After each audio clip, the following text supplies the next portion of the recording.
Hello guys, welcome back to my channel. तो आज का हमारा टॉपिक है एपिजियोटमी और पेरिनोटमी।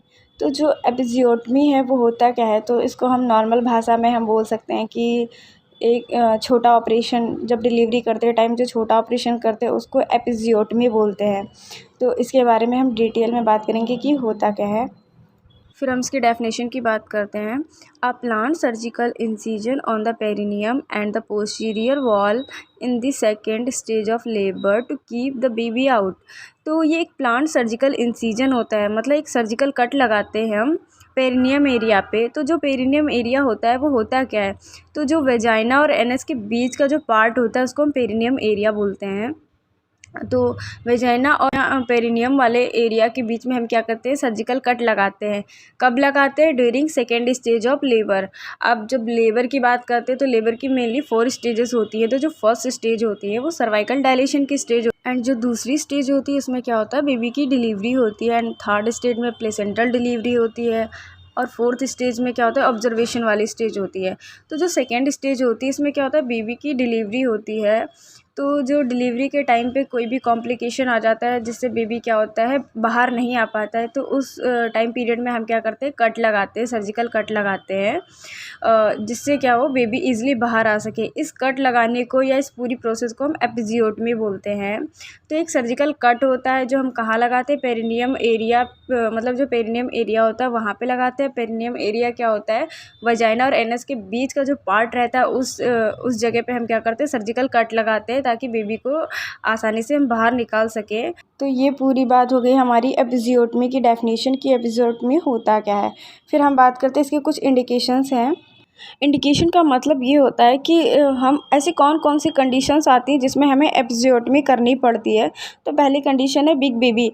अगर बेबी हमारा ज़्यादा ही बड़ा है तो वो क्या करता है, वजाइना से बाहर आने में मतलब उसे बहुत ज़्यादा प्रॉब्लम होती है, इसलिए हम क्या करते हैं, एपिजियोटमी करते हैं, मतलब सर्जिकल कट लगाते हैं ताकि बेबी को ईजिली डिलीवरी, उसकी बेबी की जो डिलीवरी ईजिली हो सके। दूसरा हमारा है प्राइमरी ग्रेविडा। मतलब प्राइमरी ग्रेविडा का मतलब जो फर्स्ट टाइम मदर कंसीव करती है, मतलब जो फर्स्ट टाइम जो प्रेग्नेंट हुई है, जो डिलीवरी करने वाली है, तो उसमें भी बहुत ज़्यादा प्रॉब्लम्स आती हैं, इसलिए हम क्या करते हैं, एपिजियोटमी करते हैं ताकि जो बेबी है वो ईजिली बाहर आ सके। एंड थर्ड हमारा ब्रीच प्रेजेंटेशन। अगर ब्रीच प्रेजेंटेशन है तो उसमें क्या होता है, ये नॉर्मल प्रेजेंटेशन नहीं होती है। तो इसमें मेनली जो बेबी का पोडेलिक एरिया होता है वो नीचे की ओर होता है, मतलब हेड ऊपर होता है, तो इसमें भी ज़्यादा कॉम्प्लिकेशन आ जाता है, इसलिए हम क्या करते हैं, एपिजियोटमी परफॉर्म करते हैं। एंड देन नेक्स्ट हमारा है रिजिड पेरिनियम इन एल्डरली। मतलब जो पेरिनियम एरिया है वो काफ़ी रिजिड हो जाता है, मतलब तो फिर डिलीवरी करने में बहुत ज़्यादा प्रॉब्लम आती है, इसलिए हम क्या करते हैं, एपिजियोटमी परफॉर्म करते हैं। एंड नेक्स्ट हमारा फोर्सेप्स एंड वेंटॉप्स एप्लीकेशन। कोई भी ऐसी कंडीशन आ रही है जिसमें हमें फोर्सेप्स से या वेंटोस से डिलीवरी करानी पड़ रही है, तो मतलब वो थोड़ी प्रॉब्लम वाली होती है कि इसमें बहुत ज़्यादा कॉम्प्लिकेशंस आ सकते हैं, इसलिए हम क्या करते हैं, वहाँ पे कट लगा के क्या करते हैं, ईजिली डिलीवरी करा सकते हैं। एंड नेक्स्ट हमारा है ट्विंस बेबी। और अगर हमारे जो यूट्रस है उसमें ट्विंस बेबी हैं तो जो वहाँ पे हमें एपिजियोटमी कराने की ज़रूरत पड़ सकती है, क्योंकि ट्विंस में थोड़ी प्रॉब्लम आ सकती है, इसीलिए।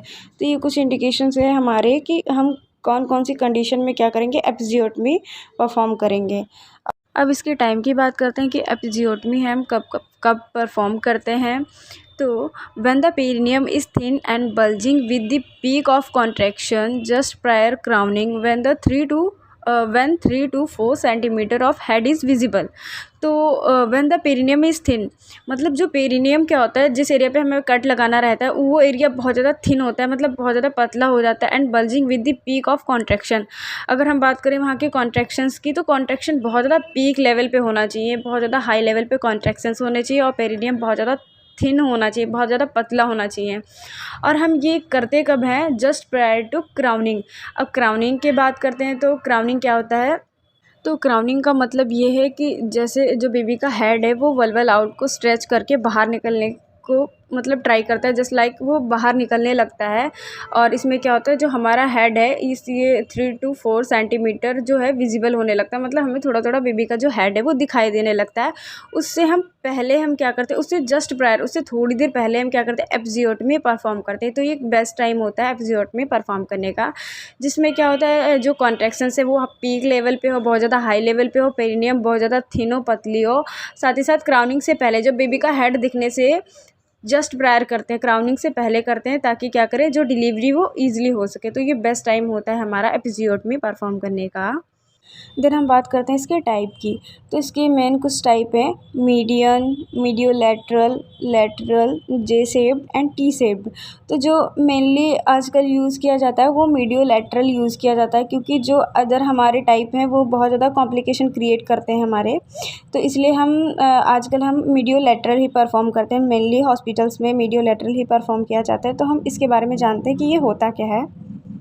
जो ज़्यादातर इसमें यूज़ किया जाता है तो मीडियोलैटरल यूज़ किया जाता है। एंड देन हम बात करते हैं start from the fourchette to 5 o'clock to 7 o'clock position in a lateral direction. तो ये फोर्चिट से स्टार्ट होता है। फोर्चिट क्या होता है, जो वेजाइना, या हम बोल सकते हैं वेजाइना का जो लास्ट पार्ट होता है वहाँ से स्टार्ट होता है।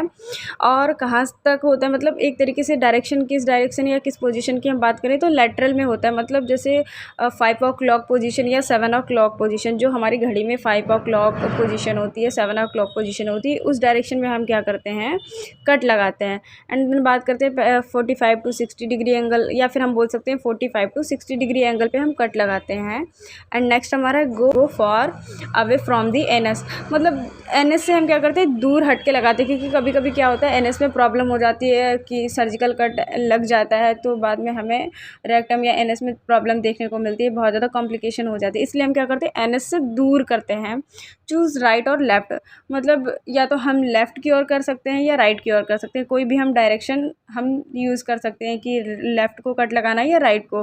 अब तो अकॉर्डिंग टू पेशेंट कंडीशन हम कहीं भी कट लगा सकते हैं मेनली, लेकिन हम लगाते क्या है, मीडियोलैटरल, मतलब साइड को लगाते हैं। 5 o'clock पोजीशन बोल सकते हैं या 7 o'clock पोजीशन बोल सकते हैं। तो मेनली ये यूज़ किया जाता है। अब हम बात करते हैं इसके प्रोसीजर की, मतलब हम कैसे परफॉर्म करते हैं। तो first, area clean with antiseptic lotion and local anaesthesia is provide. मतलब उस एरिया को हम क्या करते हैं, एंटीसेप्टिक लोशन से क्लीन कर लेते हैं। देन वहाँ पे क्या करते हैं, हम एनेस्थीसिया अप्लाई करते हैं। एनेस्थीसिया अप्लाई इसलिए करते हैं क्योंकि अब हम सर्जिकल कट लगाएंगे तो वहाँ पे बहुत ज़्यादा पेन हो सकता है, इसलिए हम क्या करते हैं, लोकल एनेस्थीसिया देते हैं, ताकि वहाँ का जो पेन है वो रिड्यूस हो सके। देन हम बात करते हैं रिपेयर। तो रिपेयर क्या होता है, यहाँ पे हम सिचर्स का यूज़ करते हैं, जैसे कि क्रोनिक कैटगट। ये क्या होता है, एक तरीके के एब्जॉर्बल होते हैं, जो क्या होते हैं, एब्जॉर्ब हो जाते हैं। तो आज हमने एपिज़ियोटमी की बात की कि होता क्या है, इसके इंडिकेशन क्या है, और जो पोजीशन होती है मीडियोलैटरल वो क्या होती है, इसका प्रोसीजर क्या है, इसका रिपेयर कैसे होता है। आई होप आपको समझ में आया होगा। If you have any query so you can ask me, and thank you so much.